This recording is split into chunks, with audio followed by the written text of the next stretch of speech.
Hey, party patrons, welcome to episode I don't remember of my podcast. Today we're only doing one question because it has a very multi-layered, multifaceted, multi-part answer.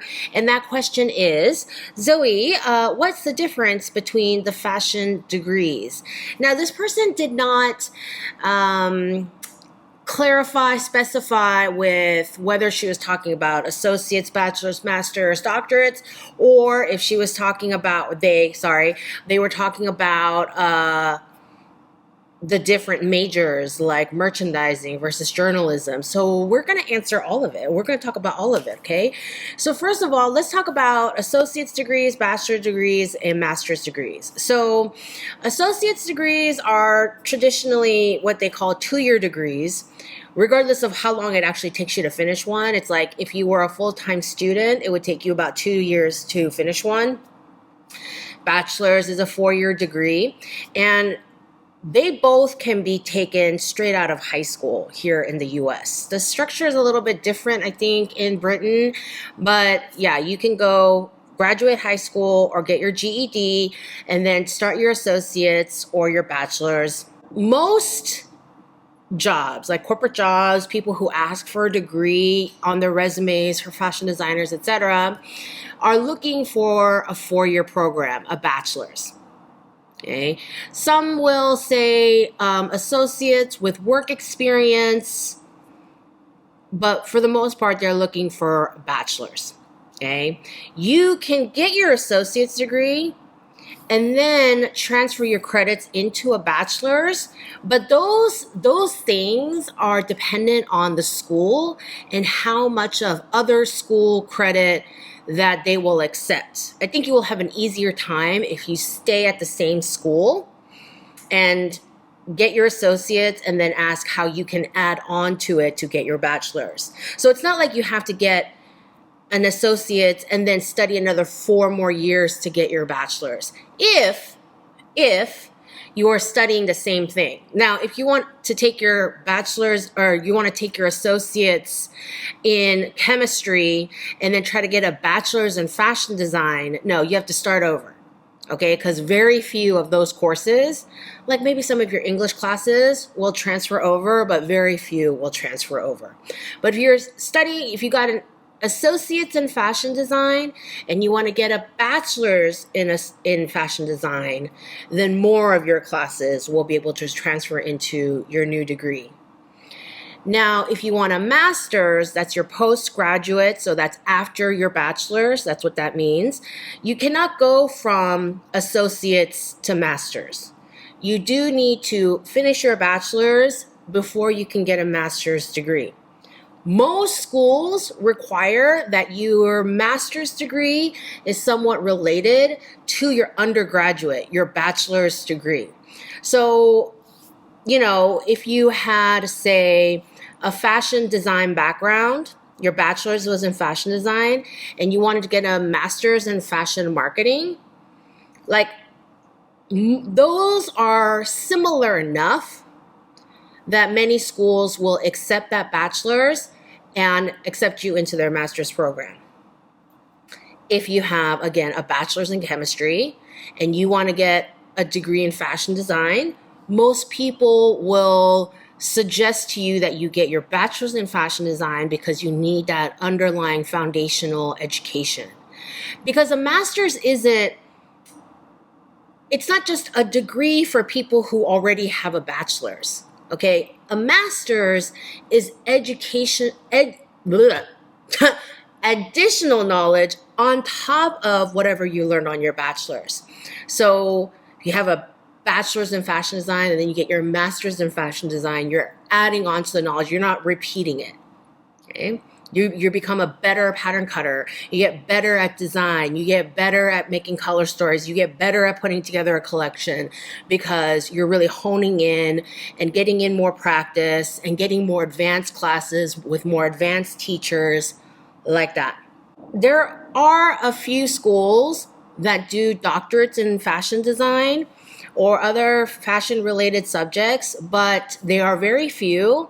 There's not a lot of people who do that sort of thing except for costume history.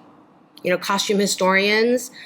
I mean, it's adjacent to fashion, not exactly fashion, but costume historians will get their PhDs, work at museums, write great books, that sort of thing. But strictly dickly fashion, there's not a lot of people who go out of their way to get their PhDs. Some people, they just love being students. We call them professional students, and they just really love the school atmosphere, and they just want to just keep learning forever and ever and ever. And yeah, so some people will go ahead and get their PhDs in fashion design or similar. But I say that in order to be a successful fashion designer, whether you have your own brand or work for another brand, a PhD is not necessary. Okay? I mean, even Alexander McQueen only had a master's, right? I think. Now, within the bachelor's and the master's, you can get different kinds of degrees like BA, BS, BFA, also MFA, MA, like that, right? And what those mean are, a BA is Bachelor's of Arts, a BS is Bachelor of Science, and a BFA is Bachelor of Fine Art. And those are all available for fashion-related degrees. Now, the difference between a BA and a BFA is the percentage of liberal arts versus studio arts courses that you take to complete your degree. Liberal arts degrees, or liberal studies, liberal arts and sciences, they're all called the same. Those are your English, your history, your costume history, those kinds of courses. And your studio arts are your design, illustration, sewing, pattern making courses. And with a BA, it's 2/3 liberal arts, 1/3 studio arts. And a BFA is traditionally 2/3 studio arts and 1/3 liberal arts. And how tightly, schools stick to those ratios is up for debate. And you can talk to the school you want to go to and ask the admissions about those kinds of things. But that's traditionally the definition of those two degrees. And BS degrees are more focused on mathematics, technical, science. So you're probably looking at more like textile science, technical design, those kinds of degrees when you're looking at a Bachelor of Science within anything that's fashion related. So if it has like a fashion design degree, but it has a heavy focus on textile science, textile design, technical design, something like that, that might be why it's a Bachelor of Science. And the same thing applies for an MFA and an MA and an MS. There's a lot of, different smaller categories, but those are the biggies. Those are the most common. That should be a starting guide for you when you're looking at these different programs at fashion schools. Okay. Now, it used to be, when I was going to school like 100 years ago during the crustacean era, I'm kidding, it used to be that most degrees were fashion design degrees. There's like fashion design degrees, costume design / theater degrees. Those were the two biggies. And if you wanted to work in fashion in any capacity and you wanted a degree, you would get one in fashion design and then just kind of matriculate into these different areas of fashion, whether you wanted to become a stylist or a journalist. Like, if you wanted to become a fashion journalist, you could like get a journalism degree and take some fashion courses on the side. But there wasn't this huge variety of majors like there is now. And I wrote out a list because there's so many. I wanted to make sure I got them all. So let's go over some of the majors that are available out there. First, of course, there is fashion design. And you can get a general fashion design degree, or you can also get one that's specifically women's wear, men's wear, knitwear. Knitwear is a separate category because the construction behind knitwear is so completely different. And of course, design follows construction, which follows design, which follows construction. It's like you have to have the two holding hands for the design to be successful, right? So knitwear design is a category that's its own separate major. So there's that. There's also accessories design, and I've seen both just straight up accessories design where you're studying all kinds of accessories. And then I've also seen degrees that expressly go for shoe design or bag design, something like that. So it really depends on how specific you want to get with your degree. Like if you know that you want to be the next Jimmy Choo, Manolo Blahnik, and all you want to do is shoes for life, okay, there you go. If you just like accessories in general and you haven't decided where you want to focus your accessories energy, you can go for an accessories design degree. And they're kind of everywhere. They're at bachelor's levels and at master's levels. So you just need to poke around. I guess this is the point where I can tell you about threaded.space, which is my website. It has 2 sections right now, one to look for fashion jobs and another section to look for fashion schools.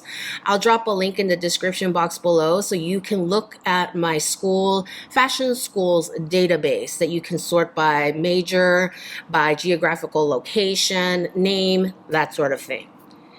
Okay, and then you can get a technical design degree, which really focuses on, construction, making tech packs, bridging the gap between design and production, that sort of thing, getting really involved in the whole product development process. You can also get a degree that's purely pattern making. Pattern makers are the engineers of the fashion industry. They are the people that create the blueprint in order for the construction of a garment to work. And so, that you will learn a lot in just 4 years. And that's just the beginning of a pattern maker's education. There's costume design, and that's a little bit separate. It's more of an adjacent to fashion degree, although there are a lot of underlying skills and interests that they have in common. If you want to know more about the difference in the 2 degrees and the skills involved with entering either and or field, you can go check out my interview with costume designer Shirley Itzakovich. At the time, she was doing a lot of Broadway, and now she's doing a lot of tailoring, private tailoring for celebrities. Her career has been extremely interesting. I'll drop a link to that video in the description box below, but you should check that out if you are interested in the similarities and differences between costume and fashion and how to enter costume design. We also have, in costume, sometimes they just don't have a costume design degree, but some schools will have a theater degree, and you can talk to the admissions people about how much you can turn it into a costume design degree from the theater umbrella, and if they have something like that. Because, of course, theater involves, the whole production and not just costume. But if you're only interested in costume and you know that there's a school near you that's inexpensive, accessible, all these things, it might be worth it to contact them and see if you can create a costume design curriculum under the theater degree, okay? On that note, I just want to say that different schools have different ideas on how rigid their programs need to be. There are some schools where, when I was going to school, my school is very rigid. We had very few electives. We had a very, this is your course. And then you could have electives in your liberal arts courses. At that school, as long as you completed and passed your liberal arts, they didn't really care what you took. The fashion department, the liberal arts department definitely cared. But there was not a lot of leeway for different studio course electives, but there are a lot of schools who are very flexible. So go ahead and contact them and find out what you can. There is a general fashion degree. I have students who took my class and they were just taking a general BA in fashion degree because they knew they wanted to work in fashion. They just didn't know where they fit into fashion, so they were taking a lot of different fashion courses to see how these classes would direct them in a specific direction. But they did graduate with a BA in fashion.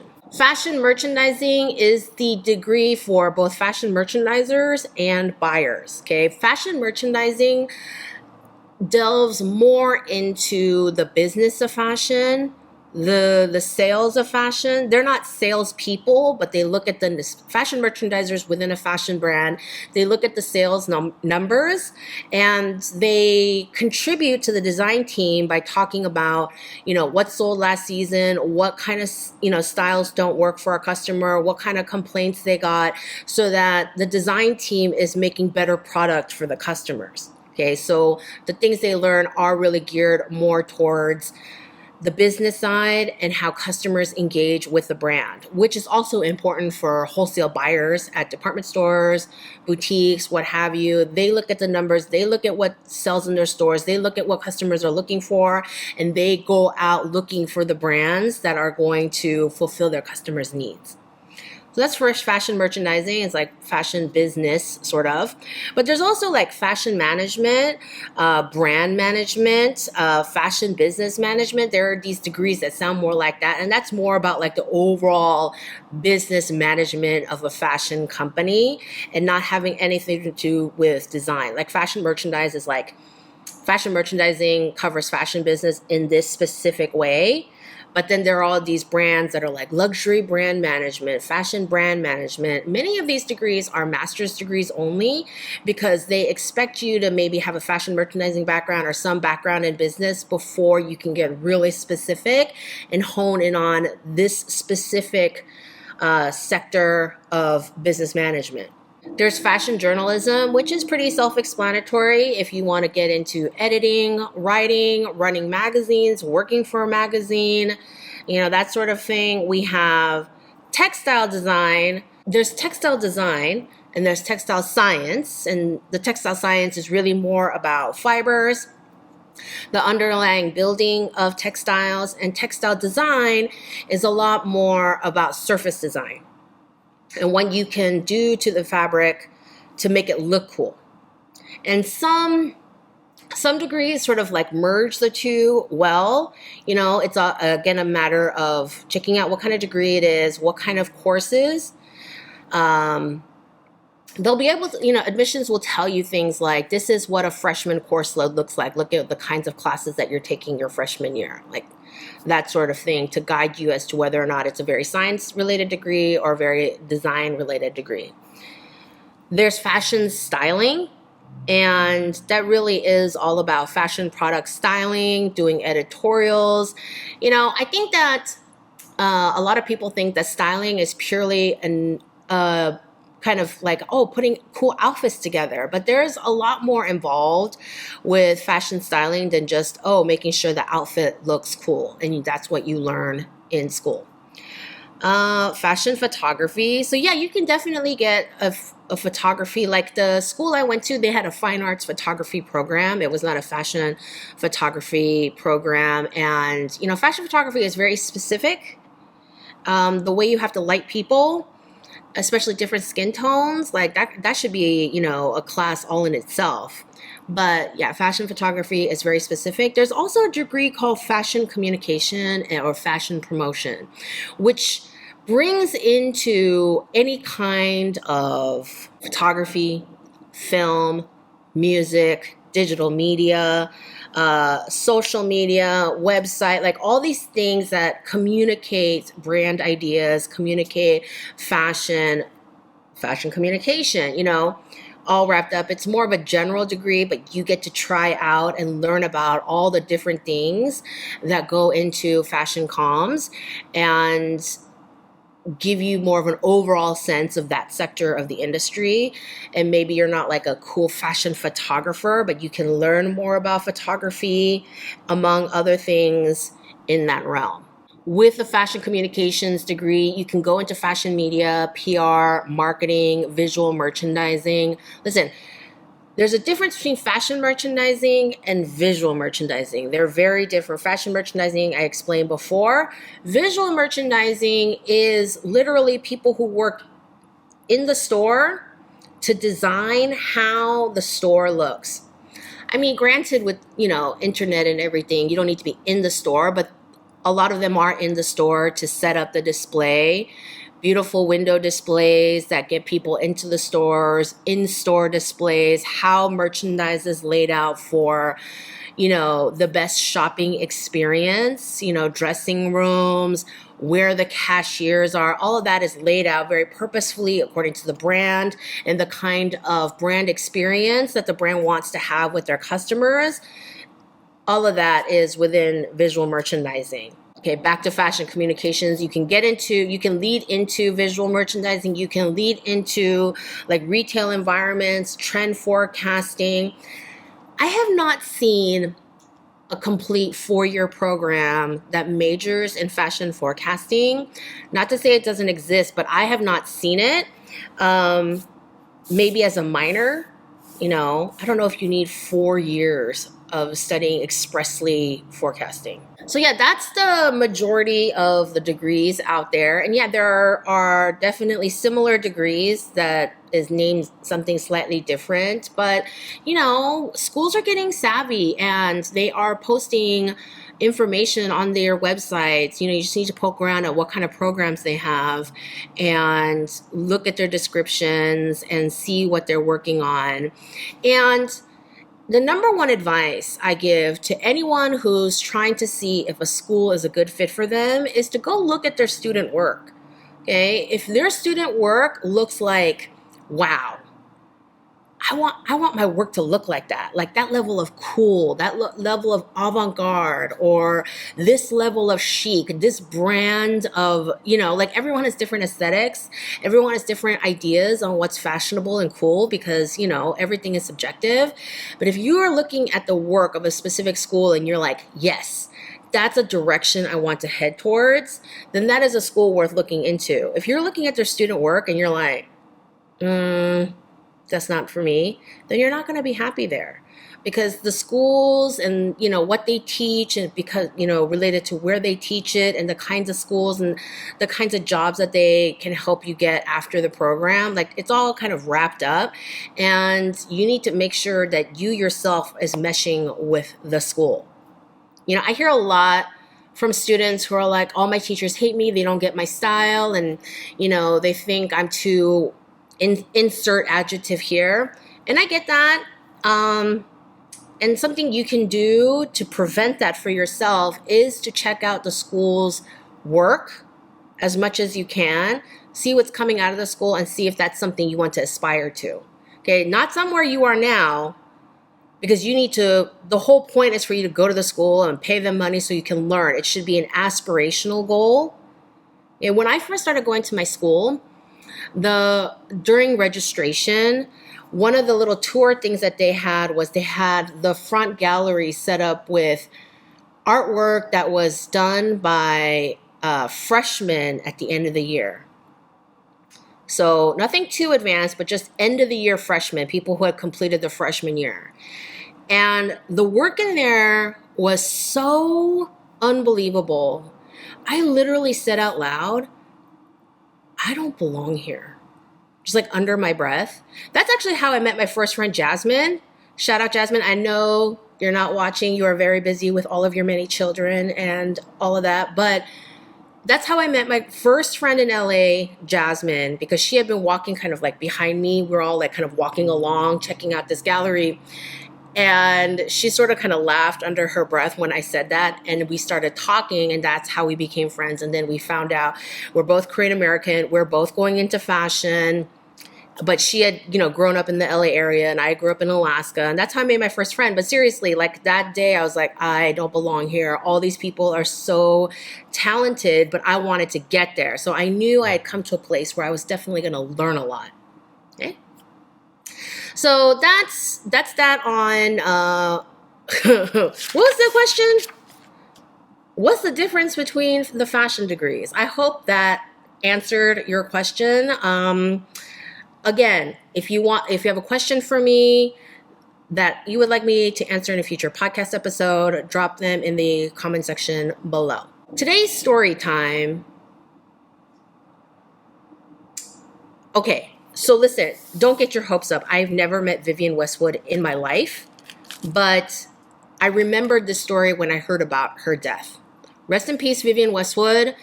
Just an incredible inspiration to fashion designers and fashion professionals students and wannabes the world over, an incredible visionary. You know, a visionary is something that you can't really call yourself. You have to call, someone else has to call you that. And I don't throw that word around lightly, but I absolutely think that Vivienne Westwood was a fashion visionary, and she was highly influential and just inspirational to so many. And again, I was reminded of this story from my fashion school days, but I did not meet Vivienne Westwood. I'm not going to be up here trying to like create this non-existing connection with someone just to make myself look cool. That's not what this is about. This is just a story time that I remembered because of that. So Vivienne Westwood was doing a showcase in LA. And I don't think she had even come down herself. She was just doing a runway showcase. And the people organizing the showcase had contacted my fashion school and was looking for student volunteers. And so a bunch of us went. I think there was about 8 of us from our school. And keep in mind, our school was real small. So anyway, 8 of us went the day of, at the time, for volunteers to show up. And we're backstage at the runway show. There's models like milling about, pretending to be eating something. And then a whole wall of the clothes, they're set up with like all the models.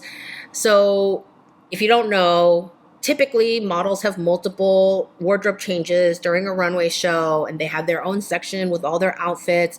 Typically models are assigned a dresser to help them with the really fast wardrobe changes back there. So they go, they get dressed, they go out, do the loop, come back, they like run back to their rack, and the dresser helps them change outfits, and then they run back to the mouth of the runway, and then they get in order and they make their loop again. So anyway, there's a bunch of us from different schools and different sources and things sitting on the floor in this one section. They're like, all volunteers wait here. So we're just chilling. I'm with my classmates, of course, and they're running through people they need to do this and people they need to do that. And someone says, I need a loud person. Who's loud? Naturally, without a mic. And my classmates, they all pointed to me. They all pointed to me. They were like, Zoe. They like knocked their head over. They literally pointed. They're like, Zoe's loud.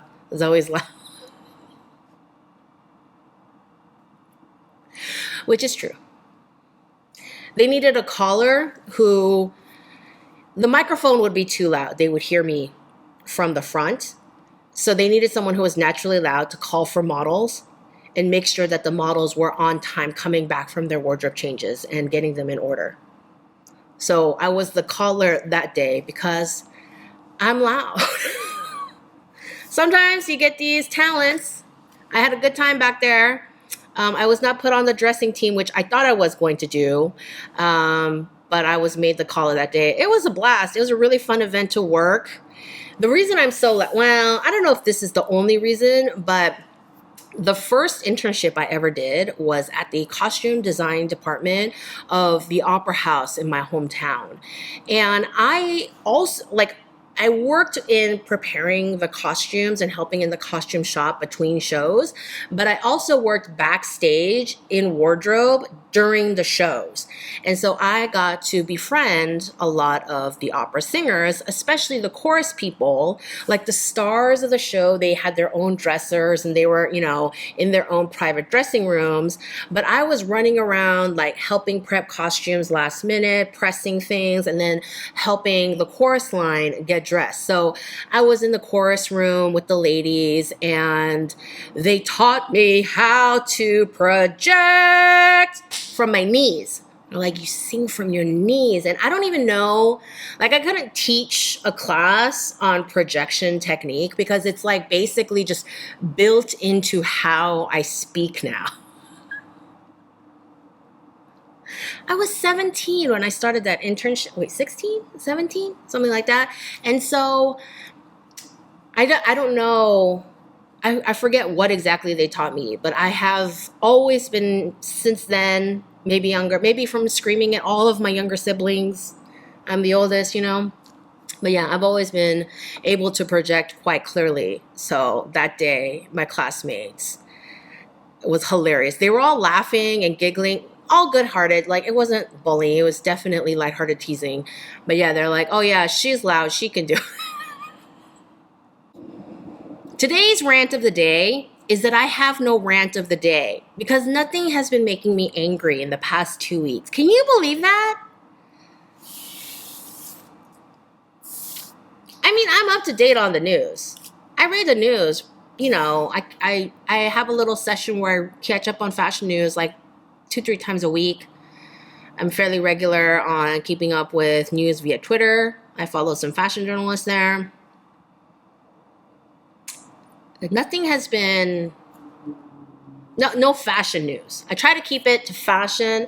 No fashion news has been pissing me off. The whole Vivienne Westwood thing, of course, made me sad. Didn't piss me off, though. I will say this tiny minor thing, okay? It's not making me so angry that I need to go into a full rant about it, but let me tell you, some of y'all do not know how to follow directions, and y'all need to learn, okay? When I told people that I was looking for a blog writer, and I put the directions, please send me your resume and writing samples to this address. And your writing samples can be attachments or links to articles that have already been published, okay?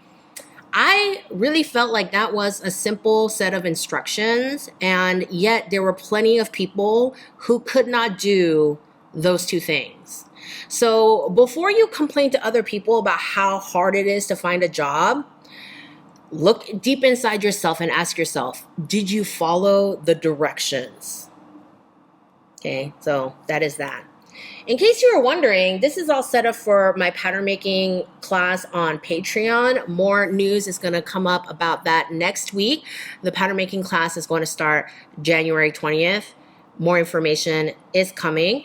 And that's it for today. I can't believe I'm feeling really chill. New Year's is my favorite holiday. I'm sure you've heard me say it 700 times. New Year's is my favorite holiday, and it's recently New Year's. It's still got that New Year smell in the air, and I think that's why I'm so chill right now. So yeah, I hope you had a fantastic New Year's and that you are continuing to have a wonderful 2023. And that your 2023 continues to get better every day, every week, every month. And I will see you in the next video.